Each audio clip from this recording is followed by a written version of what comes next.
because they're probably in bed by 8 o'clock anyway. Right. But the one thing that I think that they have done for years that really is nice for these folks in the afternoon is they replay the game in the afternoon. And that is big. And I know you know that. I mean, I didn't realize how important that was until my grandparents went into the nursing home, because they were never, I mean, they don't stay up late very much for these 6:40 first pitches, but to be able to watch it the next day is such a huge thing for them to pass the long days. Well, you were in Morton at our coffee with KFGO, were you not? Yep. I mean, you met my Aunt Memory. She's 132. She's not 132. She's 102. Maybe. So my point. I'll tell you what, she's about as spry as anyone for her age as I've ever seen. She isn't that age, but she would dies for that. The West Coast. I mean, this is a woman who bleeds twins. Right. As she, like you said, when you get a chance the next day, it's like, don't tell me, exactly. Kind of a thing. Well, and I think even when they know, they like to watch it again too. That's the one thing.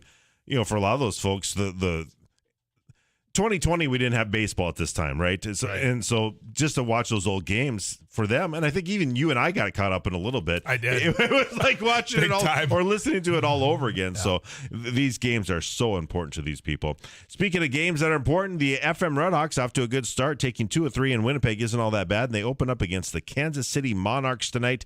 6:40 is the pregame show over on 740 The Fan. You were talking about something on my drive up today, and that's been with me ever since they changed their name. From the T-Bones to the Monarchs? They should not have been allowed to take the Monarchs. Yeah, that's there should have been some... There's some royalty there, right? Exactly.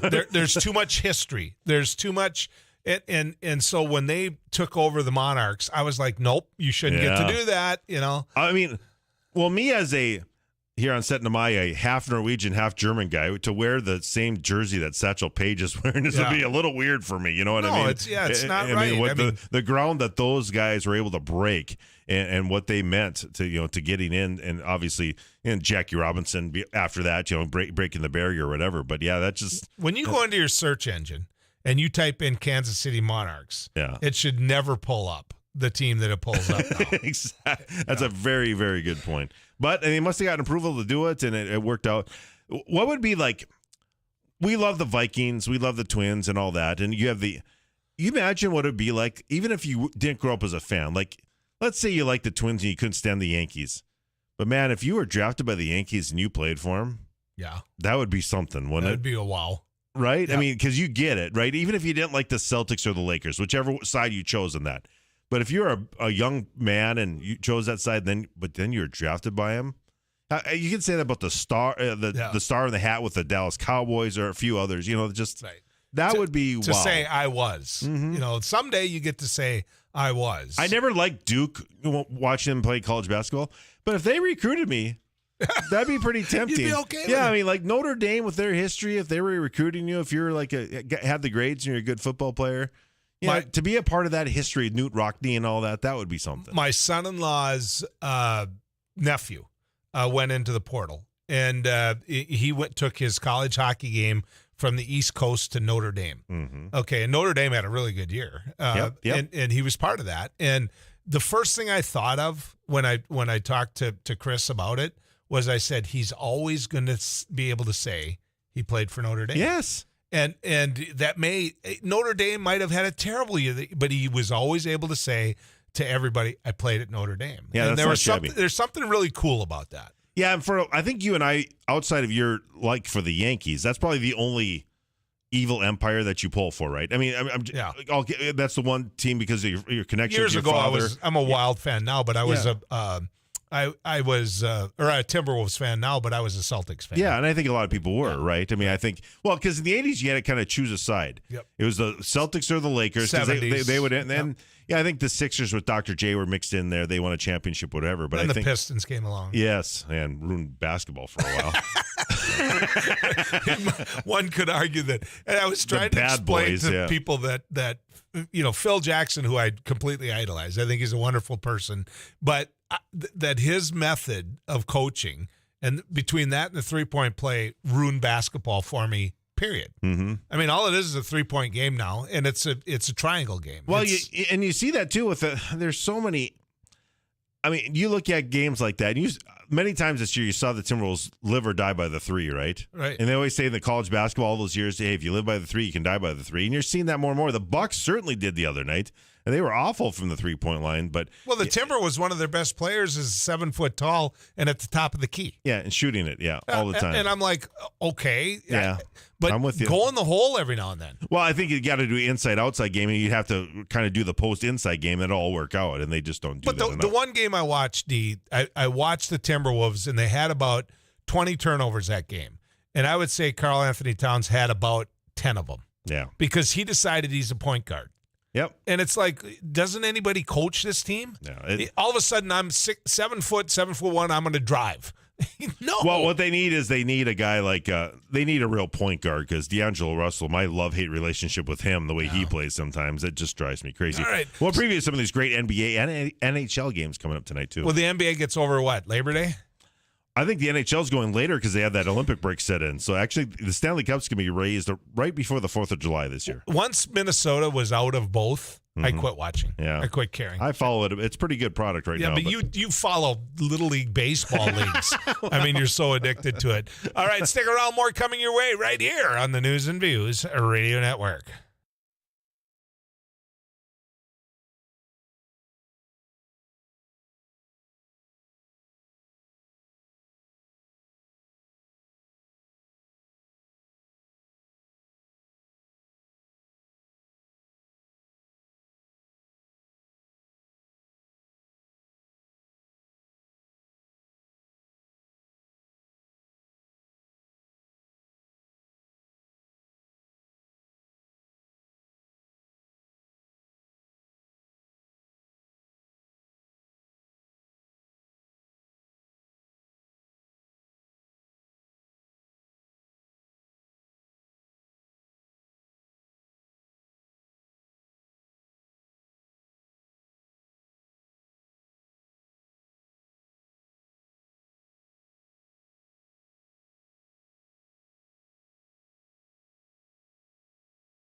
Ballot, and as I've said many times, and I'll continue to say, I respect people from all walks, all areas, all everything that are willing to put their name forward to serve the public. Melissa Birkeland is just one of those. She is running for the Fargo School Board. Full disclaimer here, I have gotten a number of calls from people around the community saying, you've got to get her on, Joel. And these weren't her best friends or anything like that. They just said she's got something to offer that the city of Fargo needs to know about. And so it wasn't hard for, I think, Abby to get them off our back and say, let's get her in here. Melissa, good to have you on News and Views. How you been? Thank you so much, Joel. I'm doing really well. When I say that, for me personally, I got sent to the principal a lot. Yeah. I mean, you literally got sent to the principal. Yes, I got away with nothing. She came home with me every day. Her mom was principal, ladies and gentlemen, right? So you have a long history in the Fargo public school system. I do have a long history. I grew up here in Fargo. My mom was an educator, but not only was she an educator, she lived and breathed the value that public education is a benefit for the whole community. So that's something my entire family really embraced, and that's really my why for running. I firmly believe public education is the most transformative thing we can do for a young child, and I want to make sure that everyone has that same opportunity. What do you do now? I'm an assistant United States attorney. I work in Fargo's U.S. Attorney's Office in the civil division, so that means I represent the United States in defense of civil litigation, but the part of my job I'm most proud of is I enforce the Americans with Disabilities Act on behalf of the United States against state and local governments, sometimes school districts, and businesses who are violating the ADA. So you're smarty pants. Yeah, your mom should be really proud of you. Yeah, I think my mom would be proud. She was proud. So. Oh, good. Yeah. Good. So talk to me about this. To me, when people are running for a job that other people have, right. Okay, that means you want to do something different. It doesn't always mean you're critical of those individuals. I get that. I understand it. But if we're sitting here and Melissa Birkeland is in that chair now, what does she do differently? Sure. Yeah. So I think to really answer your question, we have to look at what's kind of the current tone for the educators in our system. And they have been through a lot in the last 2 years. I've heard stories that teachers are leaving at unprecedented rates. They don't feel supported. They don't feel valued. So that's something that's going to be a primary focus of mine, is making sure that we're understanding what resources our teachers need, making sure we have appropriate funding coming from all levels of government towards the school district, because, again, I firmly believe that's where our dollars should be going, and making sure that we're walking the walk, and that teachers feel like they want to be in this school district and that we're the district of choice for everyone. Recent college grads, teachers that are about to retire, everyone. So let me give you an example of what I've heard from teachers. What I've heard from teachers is they're getting really tired of micromanagement of what happens in their classroom. They know how to teach or they wouldn't have the job. They really are tired of the fact that certain people are judging things not based upon the results of the student, but based upon a political ideology. I don't think teachers were jumping up and down to see thousands of, false signatures on a petition and then have those individuals be out there saying we should be your school board member when they couldn't count to the right number on a petition. I think teachers need someone that respects them, is what I'm hearing. I 100% agree with that. And I think the endorsement I got from the FEA really speaks to that.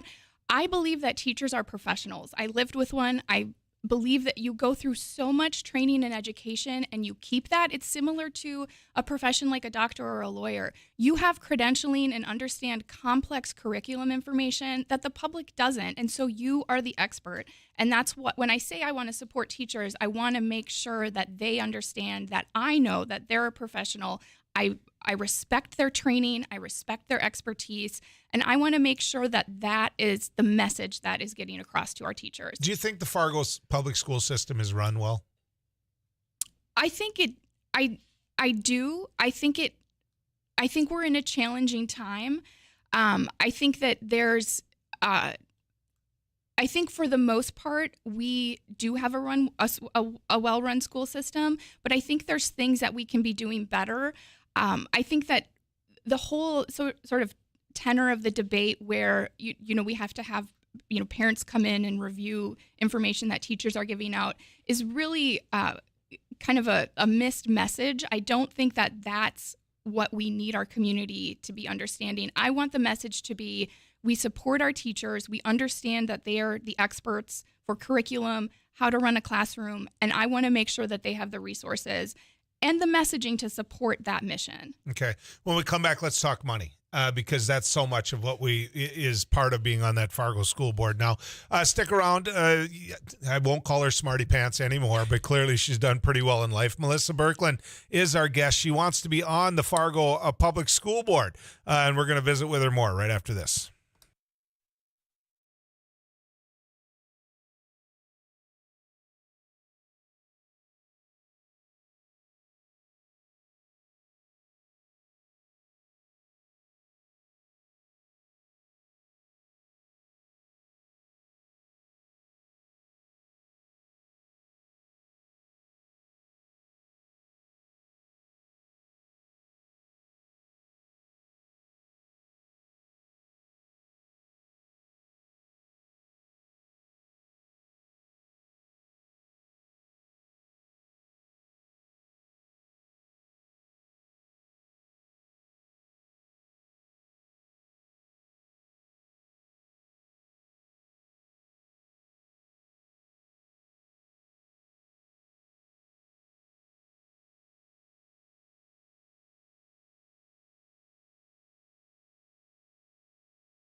Board. If you live in the city of Fargo or the Fargo public school system, we were going to talk about money, and I want to do that because the way to lead in on that, Melissa, is this. Do you believe there's enough conversation between the city of Fargo and the school board in Fargo?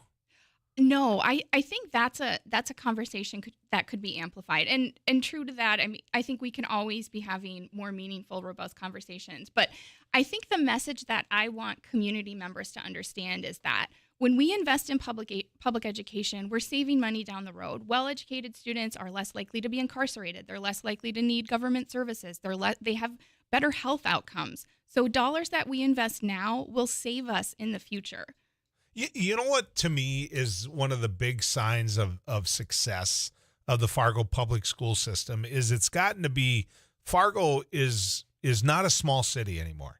And yet people still send their kids, because there's a lot of people in this town of means, and they still send their kids to public school, which if you look at other cities, they're not doing that. They're not utilizing their public school system, which to me tells me something's going right. I completely agree with that. And that is one of the things. I moved here from Madison, Wisconsin, even though I grew up in Fargo. And I knew that the public education system in this city was so strong that was my first choice for where to send my kids.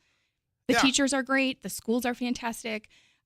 We can do better. We certainly can. But I think what we have is something fantastic. And when you can build on something that's going really well, I think that's something that the community should really be celebrating and hoping happens. So going back to the money issue, one of the big things we just had over the weekend, and by the way, you can go back and listen to a lot of this podcast at kfgo.com, but we had a city commission debate. And the one thing that kept coming up time and time again was specials. And of course the Fargo school system is a huge part of what comes on your property taxes. Right. How would you address the homeowners' concerns about that? I think that's a complex issue. It's going to take a lot of appropriate messaging, I think. Nobody wants their property taxes to go up, and I understand that. But I think when you look at this on the whole, when you can see that the money that you're being taxed is being well invested, and I think public education is a good investment, I'm hopeful that we're able to kind of massage this in a way where everybody's in agreement that we need to keep the schools strong. That should be of utmost concern. And that does take resources. It takes resources not only from our local community, but from, state and federal dollars as well. This is something where, all three arms should be focusing. Well, the state has $9 billion in the bank. Exactly. And Fargo's property taxes are going through the roof. Yeah. And so, Dave Pepcorn at the debate the other day raised that issue, and I found myself nodding my head up and down saying, yeah, exactly. And then we had a candidate, and I'm not trying to drag you into other races, but in Plessity, I forget her first name. Jody Plessity, who said she's just going to get rid of all specials. Well, I don't know how you do that. I don't know how you can be a serious candidate and do that unless you have a big inkling to put it all on sales tax. I mean, I don't.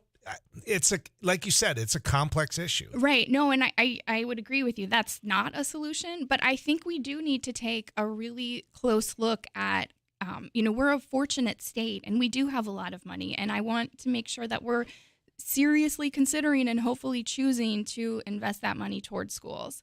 Well, okay, so you sit there and you've got a logistics issue in Fargo. Yes. You've got declining enrollment at Fargo North, right? Mm-hmm. Okay, yes. Fargo North is now Fargo Midtown and North. Yes. Right? Yep. You got Fargo South going further south. You got Davies down south. I mean, I look at the Fargo public school system and I look at it in comparison to the logistics of what West Fargo is doing with building infrastructure.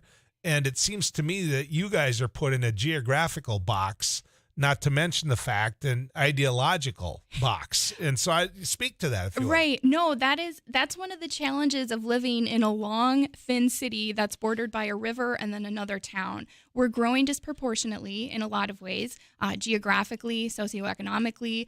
And that's something that I think is going to take a lot of really, really challenging conversations with a lot of stakeholders. And I think that's where my skills as an attorney are going to come in. I'm used to looking at a lot of complex information, looking at policies, and then making a tough decision, because there's no perfect decision. And I want people to understand that oftentimes when we're looking at a difficult and challenging issue, we can't please everybody. We can try to please the most people and try to make the most just decision possible, but it's a very difficult issue, and building another building is expensive in so many ways. So, but you're not going to have any choice. You're right. I mean, you're really, in fairness to that school board, I don't care what your ideology is on the school board. You're not going to have any choice, because you've got your elementary schools they're hanging from the rafters. Bursting, yes. Actually, that's a good problem to have. Yeah. Isn't it? I think so, in a way. Yeah. When everybody wants to send their kid to that school and that's why they're so full. Yeah, no, I think in some ways it's a good challenge, but it is a challenge. And but one thing that I think is going to be at the forefront, after we've kind of relieved ourselves from the pandemic, that's going to be a big issue for the school board on the next 4 years. So it's 2024. You've been on the school board for 2 years. You find out that if tomorrow they came through the door, you'd hire 50 more teachers or 100 more teachers. You're that short. How do you solve the problem? Of teacher shortage? Yeah. So I think that's where we need to make sure that we're taking a close look at our contractual terms that we have with our teacher, and how do we distinguish ourselves and make sure that we're the district of choice. Make sure that college students that are coming in with new teaching grads, that we're the place that they want to go. So I think that's going to take listening to teachers. They understand their job. They understand what they need. And making sure that our contractual terms reflect supporting teachers, reflect putting the resources in place that we need, because we need teachers that want to come and then want to stay for a long time, because that's what strengthens a school district. Okay, I agree with you 100%, and I agree that 99.9% of all teachers are good. I'm just worried that at times you get that one teacher that doesn't belong in the teaching profession, that the system doesn't allow the ability to say, go away. Right. And I'm curious how you feel about that. Yeah, no, I think that's, we've had this issue in the news very recently. I think what I would like to do is take a look at what our reporting policies are, what our kind of disciplinary policies are, because I'm with you. I think, bad teachers are as unusual as bad doctors, bad lawyers. They are there, but it's not the norm. But when it is an issue, you need to be able to take that teacher out, especially if they're harming kids or, harming others, that they need to be out of the system sooner rather than what the disciplinary procedure seems to allow right now. When and if you win, okay, let me give you one bit of advice. Don't go circulating a petition right away. Get a bunch of fake signatures on it or false signatures. Know that if somebody from Moorhead signed it, then you shouldn't be on the school board if you can't read it. That's my advice. Never mind, I won't let you get involved in that. If people want to know more about your race, where do they go? Sure. I have a website, berklandforfargoschools.com, and then I'm also on Facebook at Berkland for Fargo School Board. Okay. We never really touched yesterday upon that city commission debate. We're going to do some of that as well. For the life of me, I don't know how in a debate you can say you get rid of all specials and say that you're fiscally intelligent. We'll come back with more right after this.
We're going to talk about formula. We're going to talk with pediatrician. Jackie Hawk's going to be with us, and we're going to get a chance to talk about what this could be doing for the health of babies. It's a real issue, and there's a lot of parents panicking out there, and so we need to talk about it. Now, I don't believe her expertise is in the area of solving that problem, but I think people need to understand how it works. And I think you're all pretty bright folks. You understand how breastfeeding works. You understand how formula works. But I don't think you there's so many people that are contacting me that are relating those two as though, why are they complaining just breastfeed? And I don't think that. So that's why we want to get Dr. Hawk on, so we can talk about that. Jim Shaw is going to join us a little bit later. Now, Jim, the one thing about Jim Shaw, he sits in for me a lot here, and he brings stuff to the table. Interesting facts or interesting points of conversation. His recent article saying that, the premise of it is that the North Dakota legislature is so far conservative when it comes to social issues versus what the people of North Dakota are. They might be conservative by nature when it comes to national races, these type of things, but a perfect example being the overturning of Roe. Does North Dakota, if it comes back to being a state issue, do North Dakotans believe it should go away 110%? That abortion should not be an option for anyone ever. And there should be strict and tough penalties when it comes to it. Does the majority of North Dakota believe that? Should that be put to a test by putting it in front of North Dakotans to where they can say in the privacy of that ballot box that, no, this is where I want my state to be when it comes to codifying through code of what North Dakota's beliefs are when it comes to it?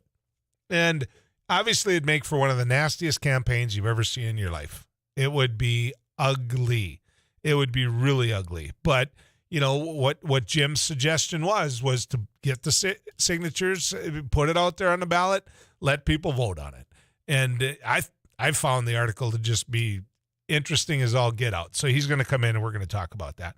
I want to talk about a couple of things because there's so many candidates that are out there right now, city government candidates, people that let me put my endorsement hat on. It isn't like he's looking for it, but I'm a Howard Klug fan, for example. With all due respect to anyone that would run against Howard in Williston, I found out he's got an opponent, and first question I had was why. Every now and then you have public servants out there. In Fargo here, there's races when it comes for mayor. There's good candidates, and then there's candidates that just don't belong in the race. I mean, they don't. They and when you ask them and you push back on some of the things, then you're considered biased. Or, man, why were you so tough on that person? Well, here's why I was tough on that person, because what they said didn't make sense. It didn't. And if it doesn't make sense, or at least they have to explain it for people to understand it, then you should get to ask them, right? I'll give you an example. Over the weekend at the Fargo City Commission debate, which we hosted here, for you folks listening in Western North Dakota, there's 15 people running for 2 spots on the Fargo City Commission. So how are you going to sort through that? I mean, how are you going to do that? Right? You give people an opportunity to be heard around the other people that want the job. And so what I found at the city commission debate, I drove up to Fargo and sat and took it in and had 2 different Fargo city commissioners, one that's about to be done and one that is done with me. And they talked about city issues and everything that goes with it, from transit to streets to, the type of things you should be talking about. But let me throw a what if. If you own property, you don't like property tax. You don't. You don't want any more property tax than you already have. In fact, you want less. Okay? Well, at the Fargo City Commission meeting, you had a couple of candidates that to me stuck out a little bit. And it might be the fact that I already had her in studio here and have a lot of respect for Denise Kolpak, because she was talking about, the city departments and visiting with the city departments, talking about what you can do budget-wise. But she had the guts to push back on another person in that debate. and that was Jody Plessity. Now, Jody Plessity said she's just going to get rid of all special assessments. We're going to eliminate special assessments. Well, isn't that easy?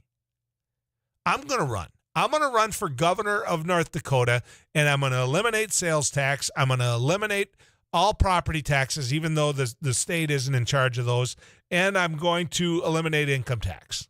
All that's gone. If you vote for me, there will be no tax. I mean, isn't that easy? Vote for me. No taxes. Now, is that serious governance? Is that serious? I mean, should you as a candidate be seen as a serious candidate if that's what you're out there selling? I don't think so, and I don't think it's a bias on my part to look at a Jody Plessity and say, you brought no plan forward on how you're going to do that, how you're going to pay the bills. And so you can go out and put every sign up on every boulevard you want. You can buy every ad you want. You can have all the big money behind you want. You can have the people with $5 million homes say, you know what, thank God for you, Jody, you're going to get rid of my property taxes. But the truth of the matter is, how are you going to pay for the curb, the gutter, the street, the snow removal? How are you going to pay for the basic functions that people need without special assessments? How are you going to pay for sewer? How are you going to pay for water? How are you going to pay for that new water tower? Nobody wants to write a check for that. But the truth is, without it, you don't run.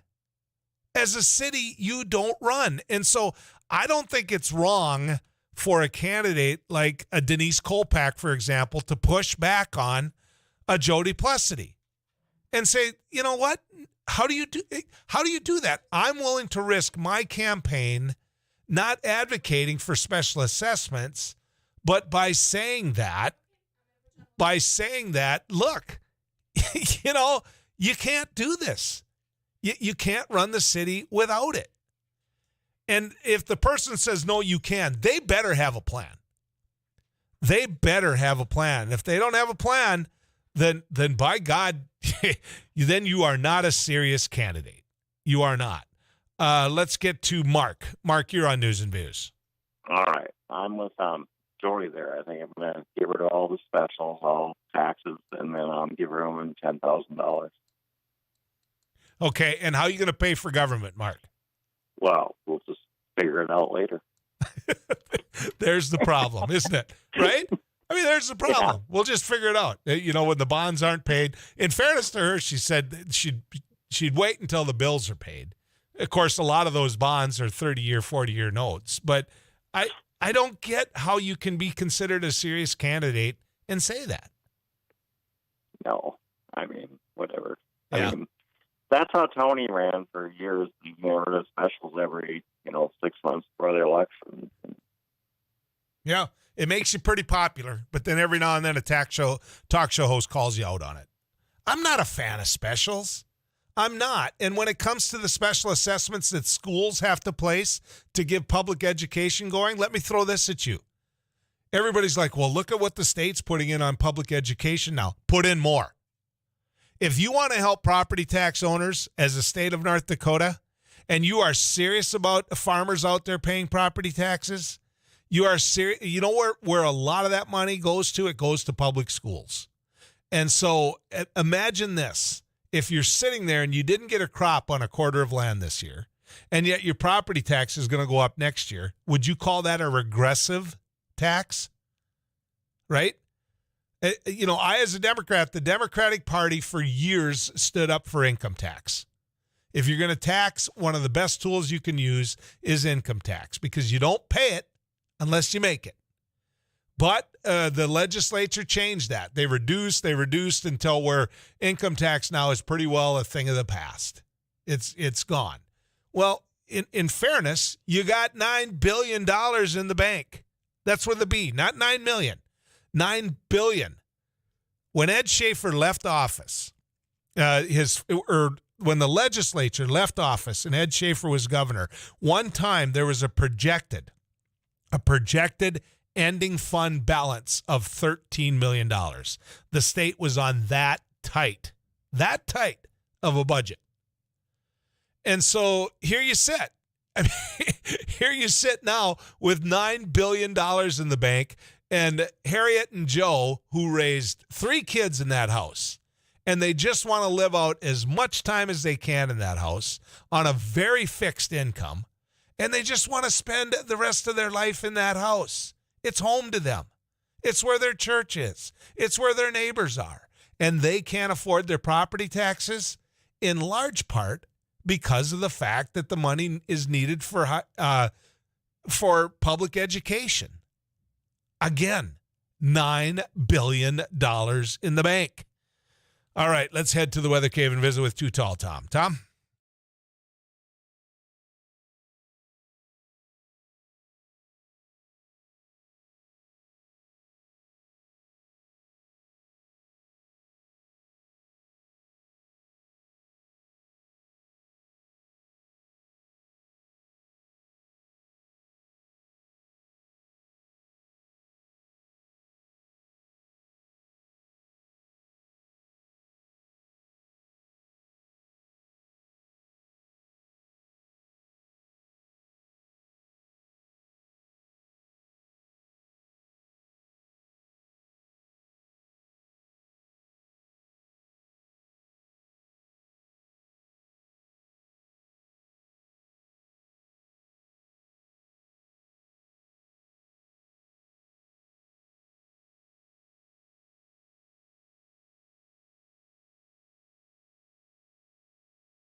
880-5346. Let's get to a couple of these text messages. We were talking about property taxes, specials, those type of things. I was, and I'm not picking on anyone. I'm really not. I'm using a name because the name is out there, and actually I'm sure she enjoys the publicity of having her name associated with completely getting rid of specials. But if you're a candidate like Jody Plessity is for the city commission in Fargo, and you're going to go to a debate and say you're the only candidate up there that seriously understands fiscal responsibility, and then you say you're going to get rid of all specials, you're going to get called on the carpet.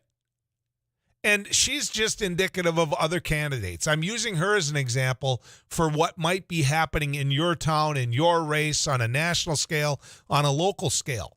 But when you can't answer the basic question of how are you going to pay the bills then, you shouldn't be in government.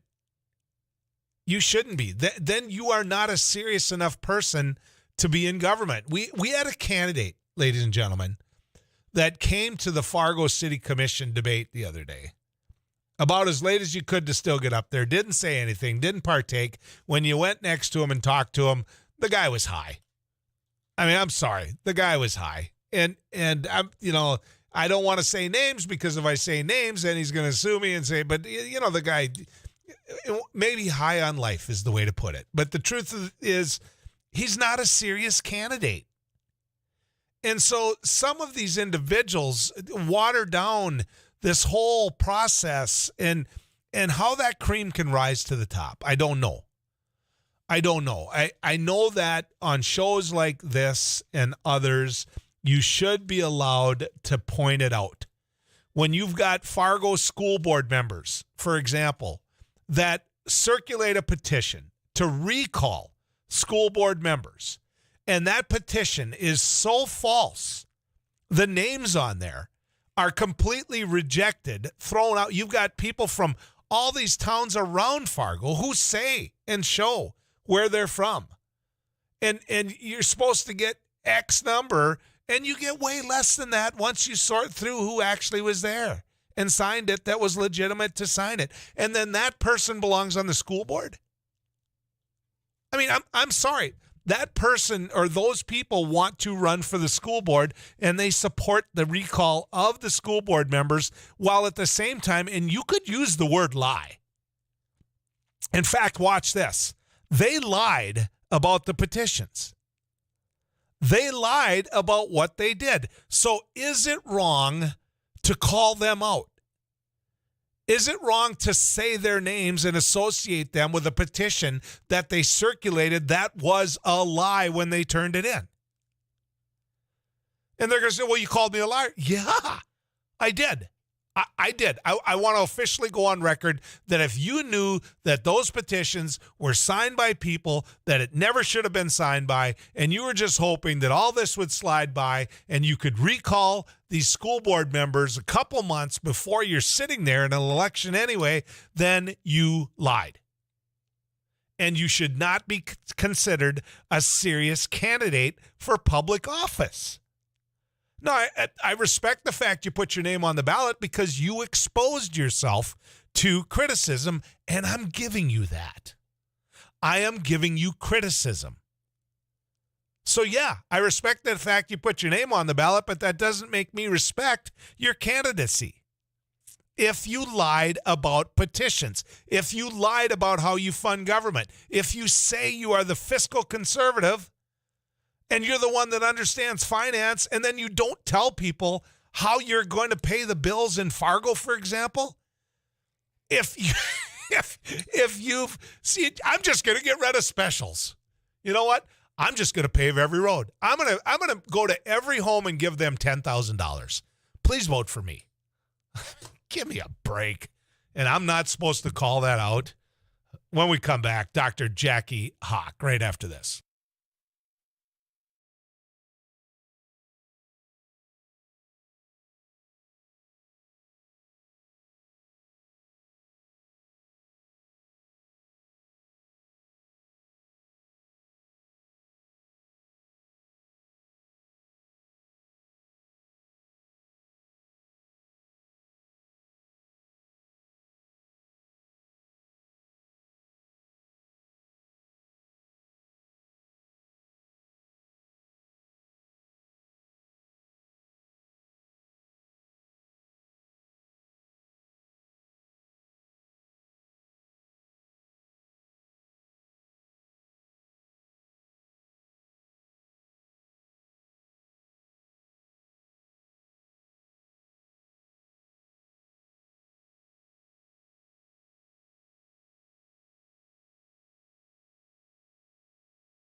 out there. A lot of families are wondering what they're going to do, how we fix the problem, all of that. I think we need to look at it from the perspective of health.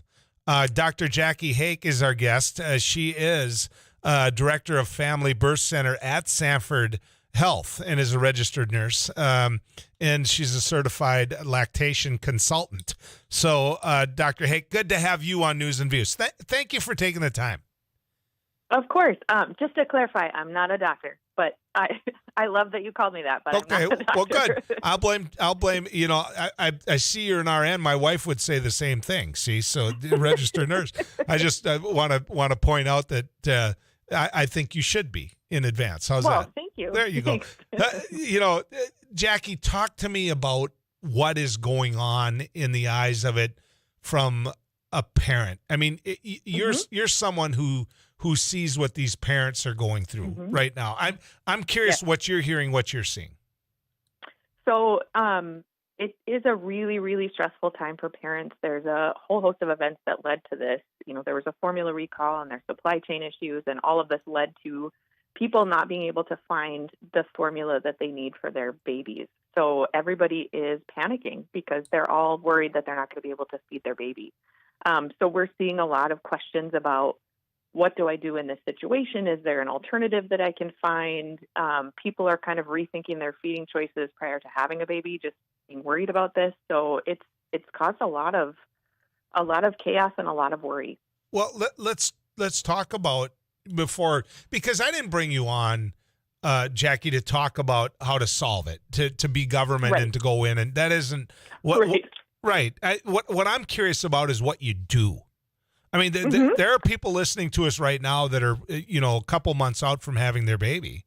You know, what do they do? Sure.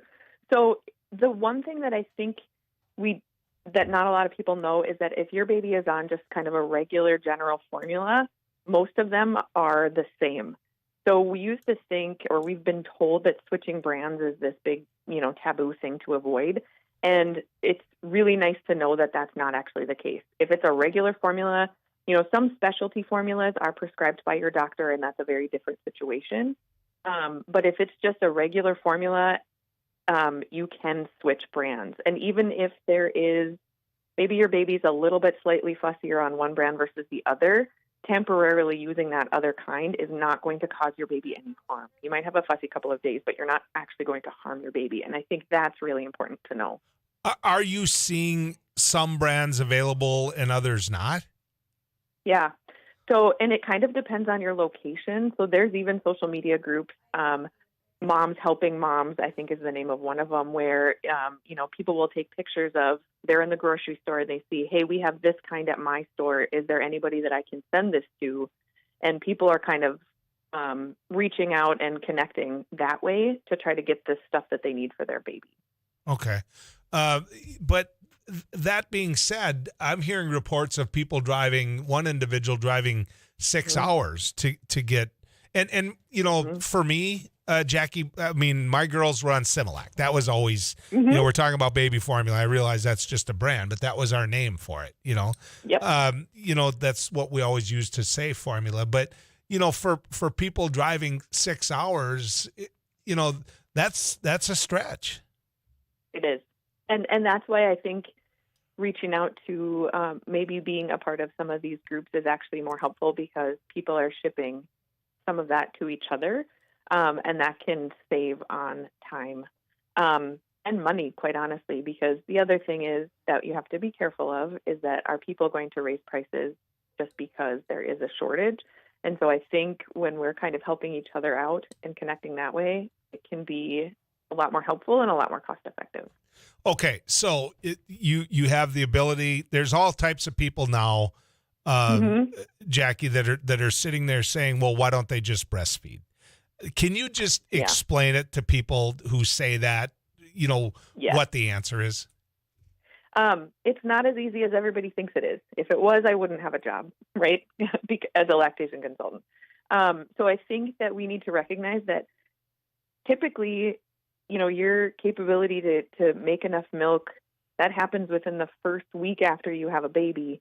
And if you are 6 months down the line, if you made this choice for your baby and you're 6 months down the line, it's not like a faucet. You can't turn it back on. So I think there's a couple of things we need to recognize is that not everybody has the capability. There's some medical conditions that aren't compatible, and some people just have barriers in the sense that they don't have a job that allows them to, express their milk. So it's just there's more to it than just breastfeed. There's a lot of things that go along with that. So, and we have to recognize that we have to meet parents where they're at. And if they're 6 months down the line and they aren't going to be able to produce milk at that time, at least not enough fully for their baby.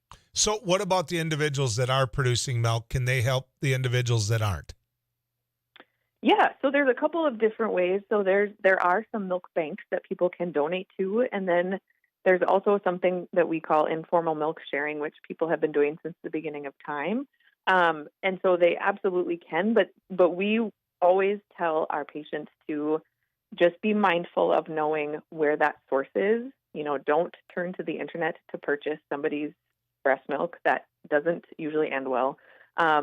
If it is somebody that and you know what they're putting in their body, then that is a different story, just as long as you kind of know those risks. But that's an option. What about people getting product from other countries? Because there's talk about, people getting formula from Mexico, for example. Mm-hmm. I think, if it's baby formula, it's probably less risky than making your own baby formula, because that is something that has been going around as well. I know that there are some European countries that I believe the FDA has even been shipping some milk in from European or some formula in from European countries because they have a really similar requirement from the FDA. And so there are some that might be an option, but I would definitely explore I would explore other brands that might be available in the U.S. because I think you might have a little bit more success that way. You mentioned make your own. Mm-hmm. Okay, this is an old guy whose kids have kids. Are you ready for this? Yep. Is there even that option? Is there a recipe? There is a recipe. Sorry, I didn't mean to sigh like that. There is a recipe that's floating around. I think it's fair for you to sigh like that. It's completely fair. Yeah. There's a recipe that's floating around that truly is probably from, so my parents are in their 70s, and I think this is from when they were, a baby, that is an awful combination of like powdered milk and Caro syrup and some other things. The thing that we really need to be mindful of is infant formulas are really specific to what baby needs, just like human milk. So it has like the electrolytes baby needs, the calories, the protein, all of that. And anytime you're making your own, if those electrolytes are off balance, you can damage your baby's kidneys. And so we do have to be really careful. I would much rather see somebody, utilizing, again, a different brand of formula or, looking a little bit outside of the realm in that sense versus making their own. That is much less safe to make your own.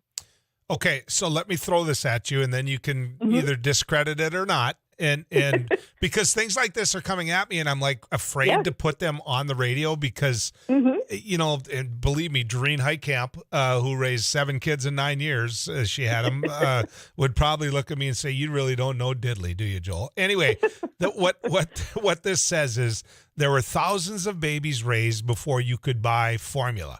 We were raised on 1 can of evaporated milk, 1 can of water, 3 teaspoons of dark Caro syrup, put in a hot water bath for 10 minutes, and the doctor ordered Trivia SOL iron, and we survived. Something SOL iron, with iron. True or not? Those infant formula recipes have been going around for a long time. But I think there's something we need to look at is, one, when we know better, we do better. And we definitely know better. And there's harm that can be caused in making your own baby formula that we don't even know the full ramifications of. The other thing to know is that likely there was probably milk sharing and people were helping each other out with, breastfeeding or, helping each other out with their own milk supply. So I think it's a combination that we just, it's not the world that we live in anymore. Okay. And it was Trivisol. I don't even know what that is, but I want to make sure I read it the way they put it. Yeah. Okay, let me put you in this position, Jackie, and you're going to say, why the heck did he do that? You're now the mother of a 1-year-old infant. You're in need of some type of baby formula.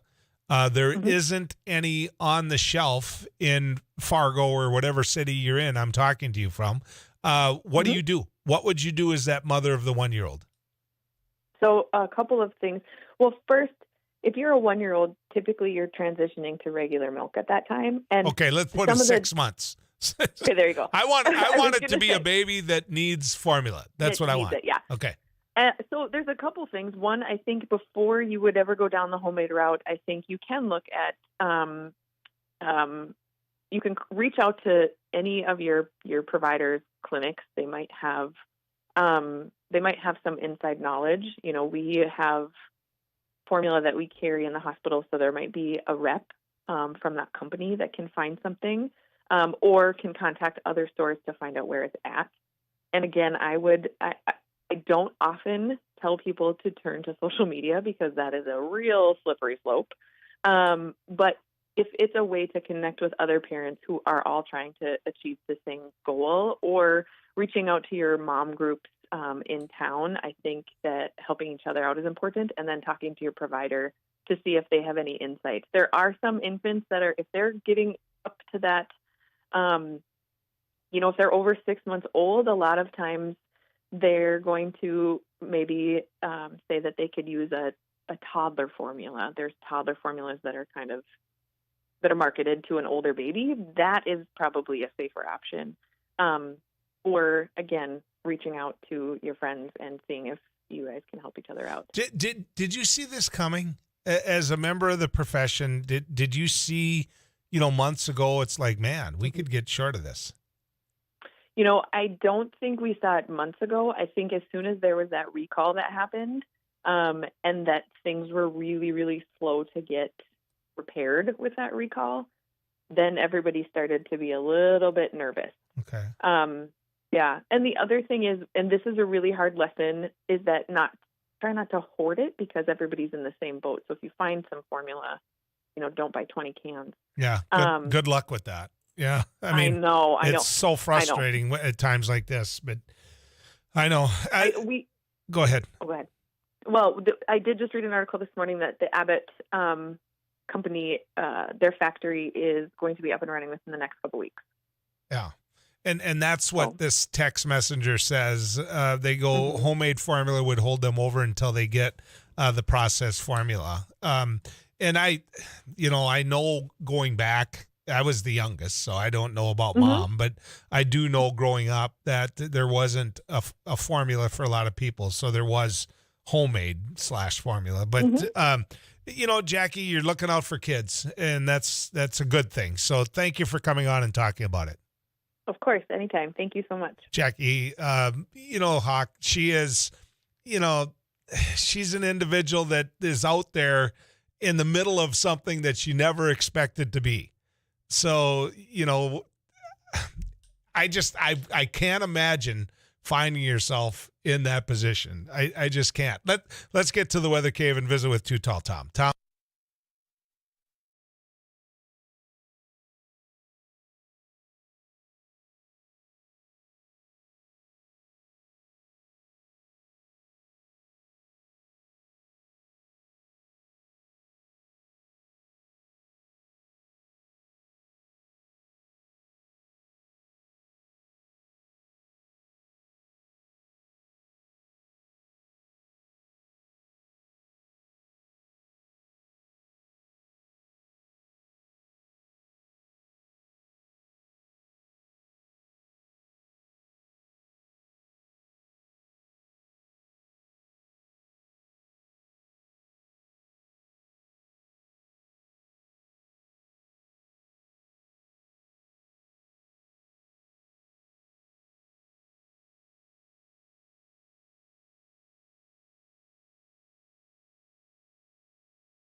805-346. I want to get to the ranch, get a farmer. Well, let's find out what's going on in the markets with Sarah Heinrich. Sarah? Mixed in the grains, corn in a downward trend with July corn down 6 3/4 at 8.02. December's at 7.62, down 3 1/4. July wheat up 6 cents at 13.91. While September's at 13.87, up 8 1/4. July soybeans up 13 1/4 at 16.69. New crop November at 15.22, up a dime and 3/4. In the cattle market, seeing some upward movement. August feeder cattle 45 cents higher at 167.88. June live cattle 30 cents higher at 133.48. And for our June lean hogs at 103 even, down 83 cents. With your markets, I'm Farm and Ranch Director Sarah Heinrich for the News and Views Radio Network from the Enterprise Sales Egg Studio. Enterprise Sales of LA City, your grain handling and storage experts. Sarah, how late do you think some of these guys were going last night? Richie walked in the door closer to 1 a.m., you know, somewhere in there. And the push is on. The push is on. We don't have very many dry days, and if we can string a few together, it's going to be some long days. I drove by on the way home last night. I drove by some fields that were just getting scratched on. And when I got by, not only that, but the land next to it was done. You know, so they're getting after it late. They really are. So thanks, Sarah. I was just going to say the push is on, and I know everybody's really trying to get in before Thursday. With that rain in the forecast, that's stressing everyone out. I know. Somebody texted in and said, I'm a foster parent to an infant, and breastfeeding is not an option, nor is getting milk from another nursing mom. There are so many of us out there trying to feed these babies. Signed, Mindy. Thank you, Mindy. Thanks for sharing that. Another person texted and said, I was at a grocery store in Dickinson on Sunday going down the baby aisle with my granddaughter. I wasn't looking for baby food, but an employee said, we're out of baby formula. Then he said, thanks to Joe Biden. I mean, you can't fix stupid. You just can't. When we come back, we're going to talk about North Dakota laws. Are they too conservative for where the people of North Dakota are at? Are they? We're going to talk to Jim Shaw about that. You hear him guest host here often. He's a columnist, and his column is worth reading. Trust me.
Guest host for me here often. He does the same on my TV show. We get a chance to utilize the skills of a longtime journalist and broadcaster in North Dakota and western Minnesota and South Dakota for years, Jim Shaw. Jim, good to have you in studio. Hey, thanks for the invite. Always good to be here. Now, you want to deal with, how do you want to deal with this, in the beginning or the end?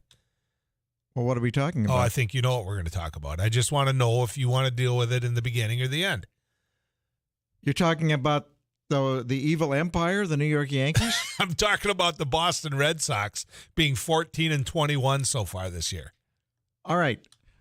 Let me make this clear to you, okay? It doesn't matter anymore. When in 2004, the Red Sox came back from 3-0, first time in Major League history, and beat the Yankees in the playoffs, and then went on to win the World Series, my life was complete. It's over then. And last season was gravy because we beat the Yankees in the wild card playoff game. So I've already had the great thrills. What happens at this point?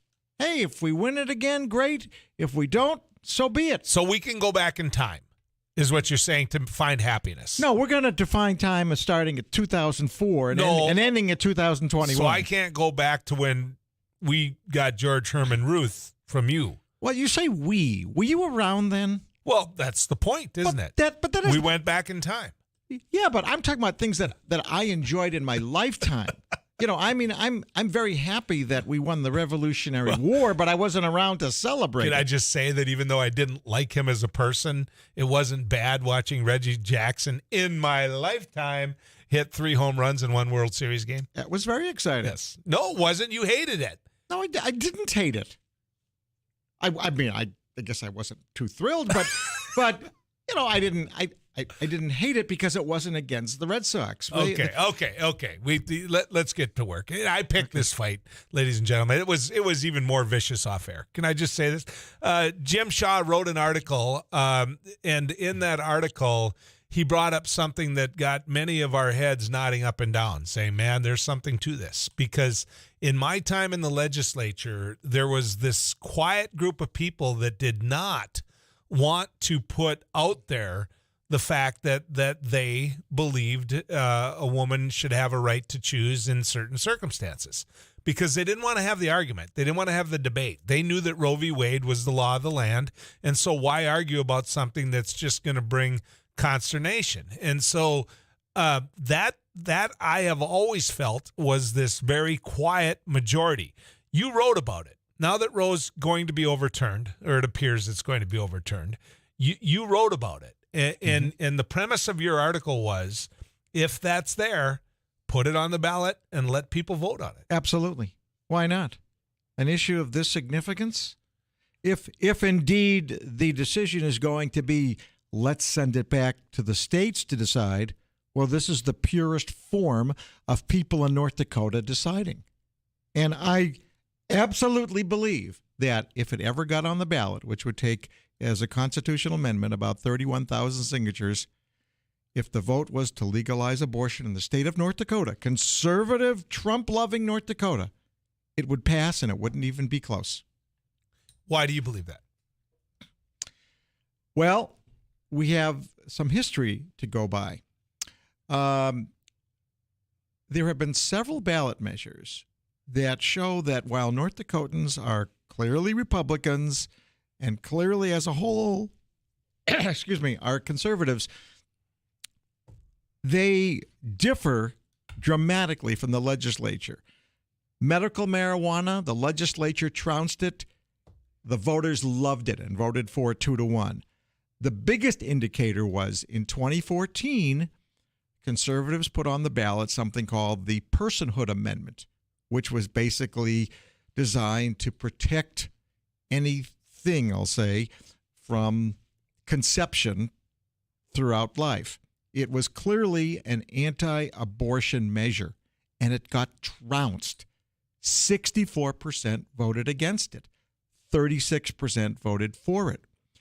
I believe that would come true in an election. I believe that many people, not necessarily the majority of people who are against anti-abortion, but many people who publicly say that they are against abortion rights, privately support it. And what they say publicly and what they will do in the ballot box are entirely different.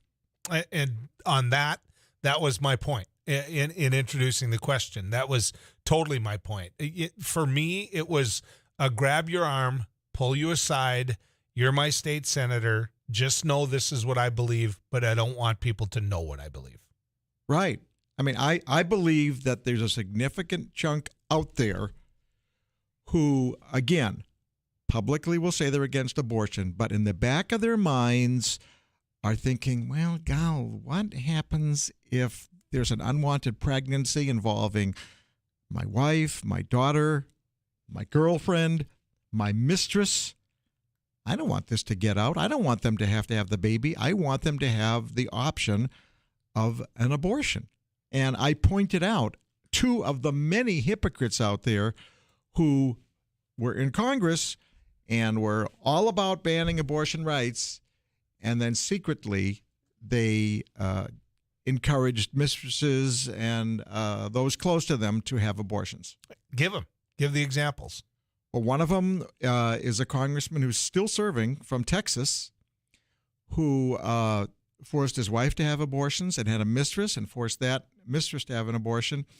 And another one was a Pennsylvania congressman named Murphy, and he resigned when this came out, and he forced those close to him to have abortions. And, you know, those are just two.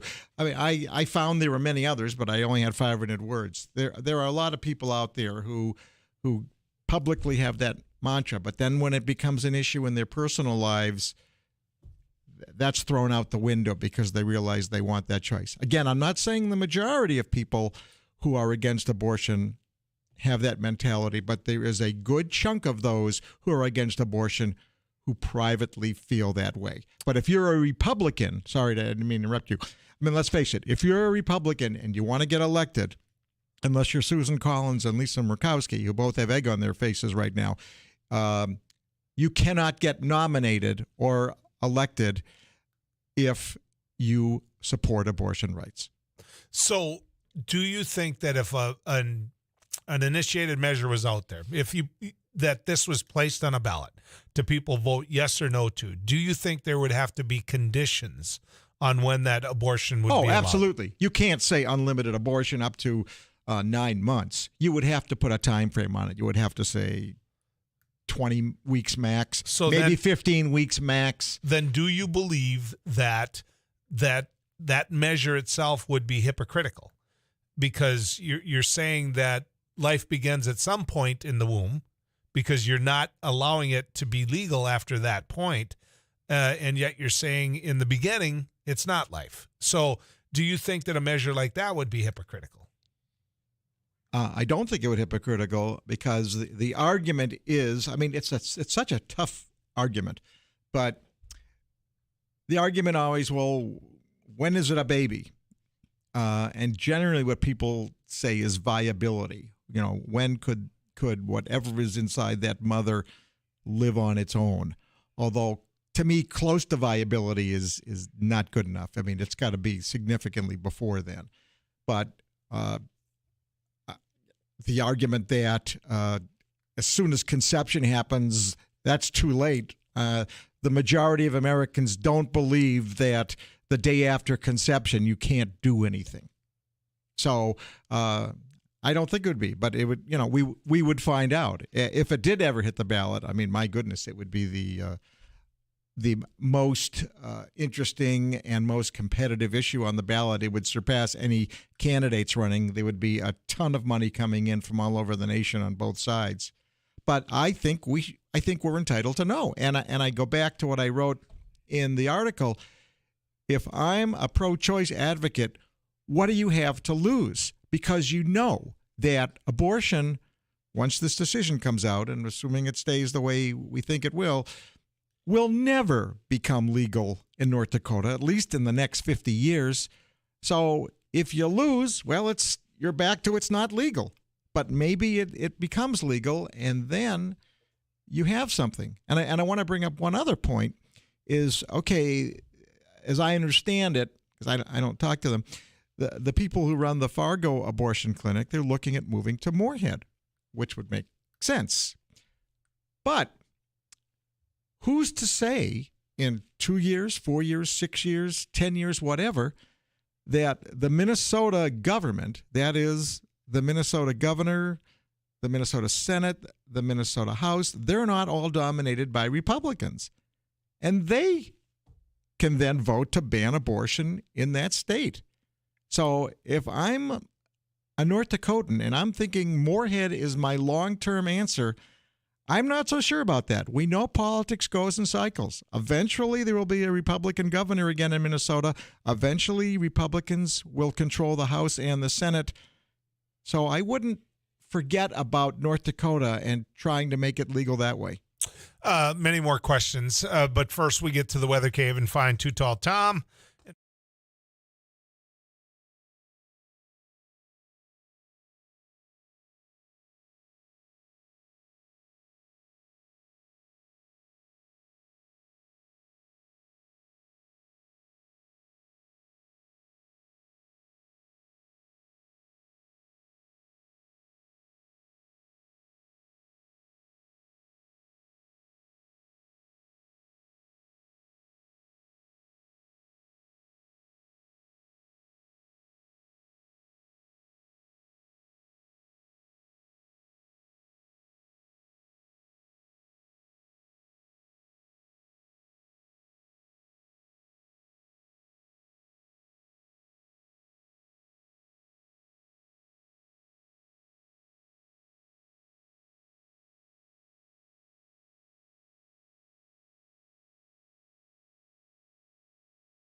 With us yet, we are talking about his article in relation to whether or not there should be an initiated measure in North Dakota determining whether or not North Dakota has the right, or individuals in North Dakota have the right to an abortion. Jim, faith, the role that faith plays in all of this. I was raised Catholic. I consider myself Catholic, and my religion has been rock solid against a woman's right to choose or abortion in any form.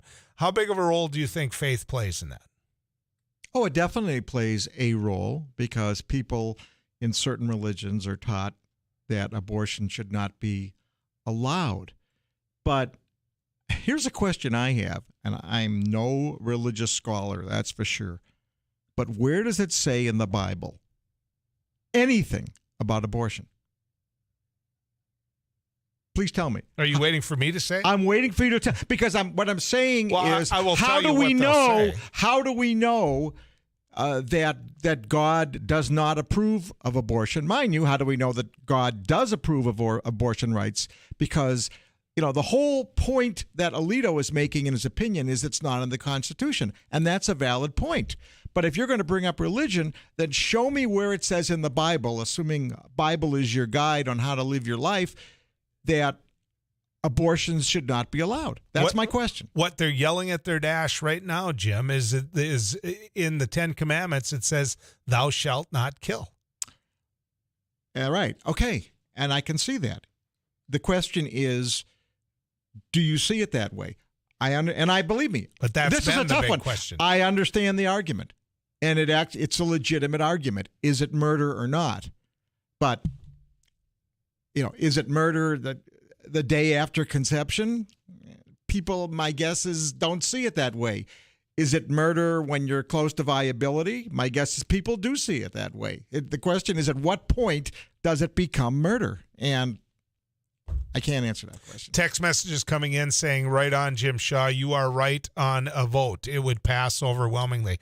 I want to add this, that the Catholic faith doesn't believe in birth control in the sense of the pill. Right. How many people that are Catholic do you believe are on the pill at some point in their life? Over 90%. Over 90%. Easily over 90%. I mean, I'm not going to get my dictate from a religion on every possible aspect of my private life. I'm just not. And I married into a Catholic family, and they are what they call cafeteria Catholics. They pick and choose what they believe and don't do what they don't. We'll be back with more right after this.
375948 1-800-880-5346. Jim Shaw in studio with us. Jim's article can be found. He writes for Inform. That's where I pick it up. But you're published on Saturdays, I believe, right? Published on Saturdays, and if it's a statewide issue, they usually appear not only in the Fargo Forum, but in the Grand Forks Herald, Dickinson Press, and Jamestown Sun. Mm-hmm. And he does a lot of commentary here on air. You want to take some phone calls? Let's get to it. Sure. Let's get to Rick. Rick, you're on News and Views with Jim Shaw. Hi, Jim. Hi, Rick. I actually know you. I used to work for the Fargo Park District, and so I met you many times back in the day. Are those the days where I was playing tennis every week, or what? You were playing tennis, but I worked under Bob Johnson in the Fargo Park District. Okay. So you and Austin Shaw, where I used to meet. In fact, you interviewed me many times. But anyway, I was calling. I just spent 30 days walking over 700 miles in Mexico, over 50 towns. So I was going to talk on the Mexican situation, but I also can talk on an abortion issue from the biblical sense, if you want to hear it. Yeah, go ahead, Rick. Well, the Bible, 4 things that the Bible clearly says. It says that God knew you before you were even conceived. In other words, you're that important. He knew you before you're conceived. He put a spirit in you when you were just a little molecule. And what's really interesting on this is we are held together by a molecule called laminin. And is it a coincidence? Laminin, and you can study it scientifically, is made in the shape of a cross. So we're actually held together by a molecule called laminin in the shape of a cross. The other thing the Bible says, we are made in the very likeness and image of Jesus. And so Jesus also was held together by laminin. So what book is laminin in, Rick? Well, what it does, it says it's made in you can study it. The scientists have came up with the molecule laminin. It's not the Bible. The so scientists that's not came up in with any that. one of the books, is what you're saying. What's that? That's not in any one of the books. That's not in the Old Testament, the New Testament. It's you're just saying that God made us in the image of. I get it. That's part of what the argument has been for a long time, Jim. Right. I have 2 things, and I'm not here to disparage anyone's religion, and God bless you if you are strong in your faith. But number one, there are a lot of things in the Bible that if we followed them, there would be trouble. I mean, I think we're supposed to stone to death people if they're having affairs with somebody, and how we're supposed to treat women when they're going through that period of the month. And the second issue I want to point out is, and again, I'm not here to criticize, but the Bible was written by human beings. It was not written by God. It was written by human beings who were just as flawed as Joel and me and Abby. And I don't think farmers would like to be told they can't plant different crops right next to each other. Which you'll find in the Bible. Well, you'll find in the Bible, right. The food you're supposed to eat and the food you're not supposed to eat. We pick and choose is what I'm saying, where we decide, okay, on this issue, I'm going to go with the Bible because it supports my position, but on this issue, I'm going to ignore the Bible because it doesn't support my position.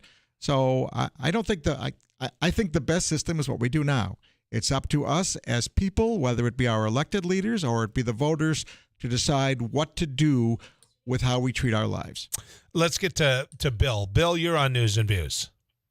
Joel, first of all, I want to thank you for having Jim Shaw on as your guest. I think he is one of the sharpest, wittiest guys around. I enjoy listening to him. I don't always agree with him, but that makes him even more interesting to listen to.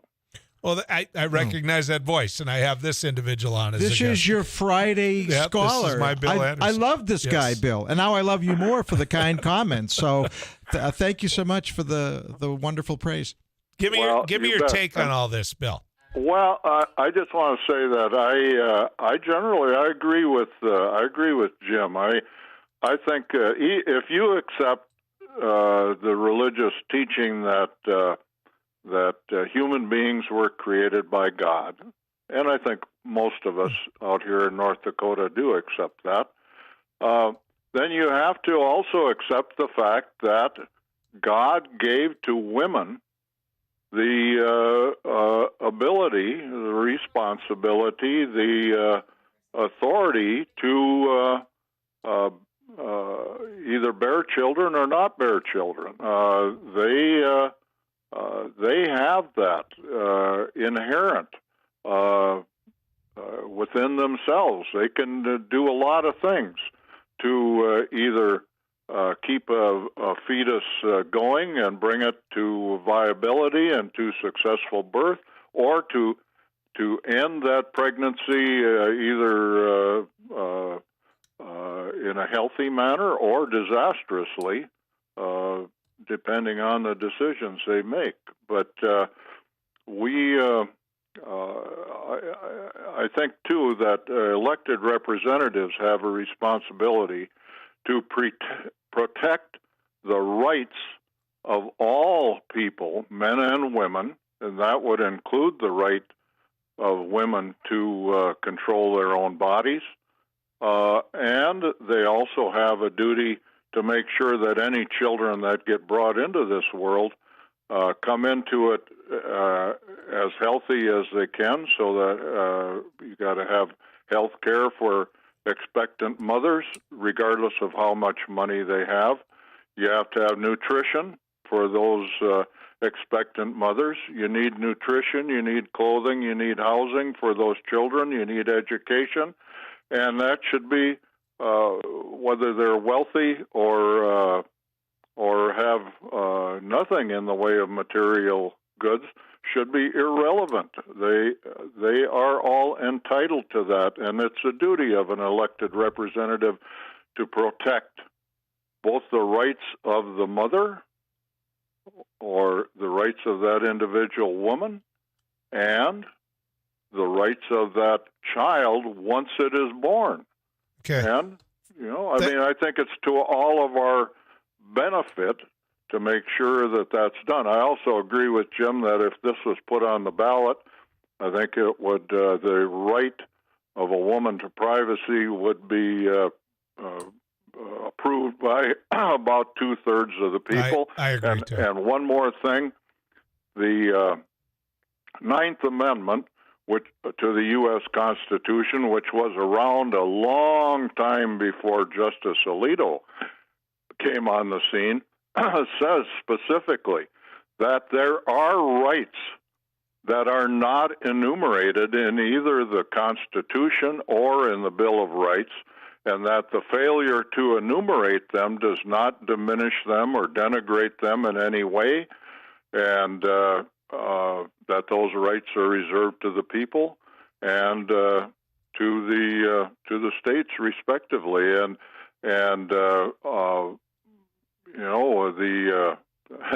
that I would say the right to privacy is definitely a basic right. It's not. It doesn't say in the Constitution you have the right to privacy. Yeah. But by God, you ask any banker or any attorney or any doctor or any accountant whether you do, and I think you're going to get a pretty good argument that you have a right to privacy in this. Thank country. you, Bill. Appreciate it. That's part of what the premise of your debate is, which is the right of privacy, whether or not people when I talk about privacy, I'm not talking about the issue of abortion as much as what I'm talking about. You pull that curtain, you have the privacy. Right. You have privacy, just as Bill described. You can vote any way you want without sitting there on the most listened to talk show giving your opinion. Right. And, again, if you relate it to North Dakota, North Dakotans, especially those more in the western part of the state, they don't like being told what to do. They don't like being told they have to wear seatbelts. They don't like being told they have to wear masks or get vaccinated. And I think a lot of those same people would say, I don't like being told what I have to do with my body. So there's some consistency there that gives me even more belief that if this went on the ballot, it would pass. Yeah. I personally think, well, I know you're right. I'm not sitting here speculating. I absolutely know you're right. As long as the measure is written so that the individuals who want to take away that right aren't given the cheap conversation. And by that I mean if it is completely unlimited at any point during the pregnancy, it will not pass. Of course not. You have to be realistic. What will pass? What is the consensus, common sense position that people will go for? Mm-hmm. And they might have to concede that the 20-week maximum where we're at now, maybe that doesn't fly. Maybe they would have to drop it to 15 or 16 weeks in pregnancy. The Mississippi issue, which brought it to the Supreme Court, was 15 weeks. But again, the option of 15 weeks versus the option of 0 weeks, that would be appealing to a lot of people. Some text messages come in. It says, Joel, I agree it would pass as a ballot measure. I wonder how difficult it would be to gather signatures since people have to take a stand and those petitions are public documents. That's a very good point. That is a good point. Because again, as we talked about, a lot of people who support this don't want to be publicly on the record that they support this. I think that's a legitimate question. Joel and Jim, what confuses me is why people are okay with not wanting their neighbor to be able to have an abortion, but they're okay with someone across the river in another state getting an abortion. Have the guts to ban it nationwide. That to me is you're having a debate over whether or not in the Supreme Court this is something that should be illegal. Whether or not this is a life and you're taking a life. How in the world can that be a state issue? I mean, isn't that what the 13th Amendment is all about? Whether or not that's a life or not, whether that's a human being? Right. I mean, the Supreme Court, to me, is being so hypocritical. I would respect their opinion more if they completely banned abortion. If they banned abortion, then to me, they would be on the side of all of this where they actually took a stance on the issue instead of just saying, well, it's up to the states. It's up to the states. Well, you're absolutely right. But I don't know if you're aware of this. Mitch McConnell has said he intends, if they get the majority, to make abortion illegal nationwide. And that day will come when the Republicans control the House, the Senate, and the presidency. And they won't do it, Jim. And the reason they won't do it is the very reason that they're struggling right now, because they lost the moneymaker. If they make this, why he's pushing that narrative is because he's lost this moneymaker, pro-life. So he's got to find a new narrative to give those people passionate enough to write those checks money to him. And that's what it's about. He's going to get pushback at the ballot box. They are. This is a dicey issue for them politically. And we can talk about that when we get back. Let's go find Too Tall Tom and get our forecast. Tom?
check out his work, his latest article saying it should be a ballot measure placed in front of the North Dakota people, and he believes it would pass if it was written properly to allow a woman the right to choose. Let's get to Darren. Darren, you are on with Jim. Go ahead. Hey, Jim. Thanks for taking my call. Thanks for calling. Are you familiar with selective reduction? No. Selective reduction is basically an abortion, and it often comes from couples or individuals that are struggling with infertility, and they end up with multiple pregnancies. And the viability of 6 of those embryos is very slim, or they're going to be born premature. And there's an option of selective reduction. And it's not done in North Dakota, but it is done in the Twin Cities, where a specialist evaluates that embryo and decides which ones look the healthiest. So, that could put the health of the mother in jeopardy, as well as the health of the embryos should that be taken away. I just want your perspective on that. Well, I can only speak from my own experience. I had a son, and then a few years later, my wife and I decided we wanted to have another child, and we ended up finding out we were going to have twins. And it was a very, very difficult pregnancy, and there was a real chance that one or both of them could have had brain damage, heart damage, lung damage. But not once did I ever think of, well, let's just stick with one of them. No, but what Darren's talking about, and good for you, because I know your twins are gorgeous, great people. But what he's getting at is for the health of the mother and the health of the other children, sometimes you do this, and right, I think that he's right. Well, for them they should be able to have that Exactly. choice. What difference does it make if you're expecting 1 or you're expecting 6? If it's again super duper early after conception. In the little bit I have left too, I want to add this. I had an individual come up to me and say that's the ultimate sacrifice that mother can pay by giving up her life for that child. And I went, well, isn't that easy for you to say as a man? Right? Yeah, Good that's an ride with you, outrageous folks. comment.